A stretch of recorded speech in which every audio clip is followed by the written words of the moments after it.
नमस्कार दोस्तों, आपका स्वागत है आपके अपने चैनल गणेशा में। तो दोस्तों, आज हम पौष पुत्रा एकादशी की व्रत कथा सुनेंगे, जो एकादशी पौष महीने में शुक्ल पक्ष में आती है। तो दोस्तों, अगर आप मेरे चैनल पर पहली बार आए हैं तो प्लीज़ चैनल को लाइक, शेयर एंड सब्सक्राइब कर लीजिएगा और बेल आइकन का बटन भी प्रेस कर लीजिएगा, जिससे कि आने वाली नई वीडियो का नोटिफिकेशन आपको टाइम से मिल सके और आप सबसे पहले वीडियो देख सकें।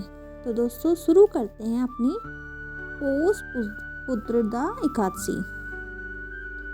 युधिष्ठिर बोले, श्री कृष्ण कृपया करके पौष मास के शुक्ल पक्ष की एकादशी का हमें महात्म्य बताइए।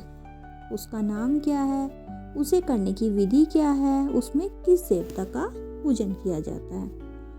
भगवान श्री कृष्ण ने कहा, राजन, पौष मास के शुक्ल पक्ष की जो एकादशी है उसका नाम है पुत्रदा एकादशी। पुत्रदा एकादशी को नाम मंत्रों का उच्चारण करके फलों के द्वारा श्री हरि का पूजन करें। नारियल के फल, सुपारी, बिजोरा, नींबू, जमीरा, नींबू, अनार, सुंदर आंवला, लौंग, बेल तथा आम के फलों से श्री हरि की पूजा करनी चाहिए। इसी प्रकार धूप दीप से भी भगवान की अर्चना करें। पुत्रदा एकादशी को विशेष रूप से दीपदान करने का विधान है। रात को पुरुषों के साथ जो वैष्णव पुरुष होते हैं उनके साथ जागरण करना चाहिए। जागरण करने वालों को जिस फल की प्राप्ति होती है वह हजारों वर्ष तक तपस्या करने से भी नहीं मिलती। यह सब पापों को हरने वाली उत्तम तिथि है। चराचर जगत सहित संसार त्रिलोकी में इससे बढ़कर दूसरी कोई तिथि नहीं है। समस्त कामनाओं तथा सिद्धियों के दाता भगवान नारायण इस तिथि के अधिदेवता हैं। पूर्व काल की बात है, भद्रावतीपुरी में राजा सुकेतुमान राज्य करते थे। उनकी रानी का नाम चंपा था।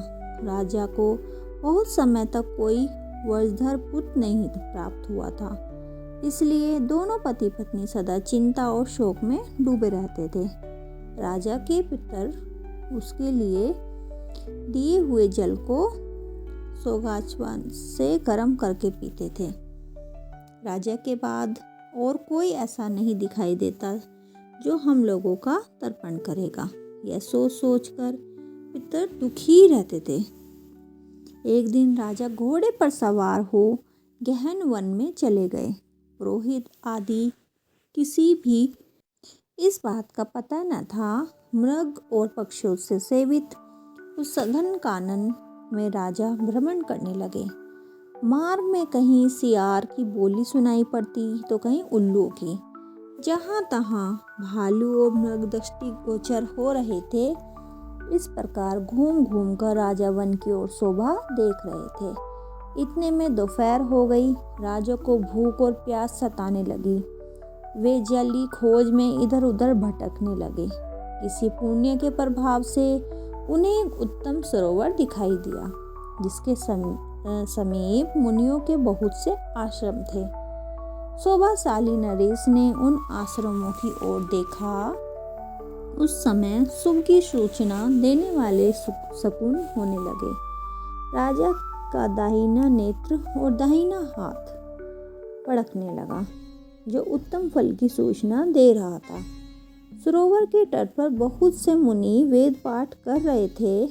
उन्हें देखकर राजा ने बड़ा हर्ष हुआ। वह घोड़े से उतरकर मुनियों के सामने खड़े हो गए और उन सबकी वंदना करने लगे। वे मुनि उत्तम व्रत का पालन करने वाले थे। जब राजा ने हाथ जोड़कर बारंबार दंडवत किया तब मुनि बोले, राजन, हम लोग तुम पर प्रसन्न हैं। राजा बोले, आप लोग कौन हैं? आपका नाम क्या है तथा आप लोग किस लिए यहाँ इकट्ठे हुए हैं? कृपया ये सब बताइए। मुनि बोले, राजन, हम लोग विषदेव हैं। यह स्नान करने के लिए आए हैं। मार्ग मास निकट आया है। आज से 5वें दिन मार्ग का स्नान आरंभ हो जाएगा। आज ही पुत्रदा नाम की एकादशी है जो व्रत करने वाले मनुष्य को पुत्र देती है। राजा ने देवगण जो थे राजा, यदि आप लोग प्रसन्न हैं तो मुझे पुत्र दीजिए। मुनि बोले, राजन, आज पुत्र नाम की एकादशी है, इसका व्रत बहुत विख्यात है, तुम आज से इस उत्तम व्रत का पालन करो। महाराज, भगवान केशव के प्रसाद से तुम्हें पुत्र अवश्य होगा।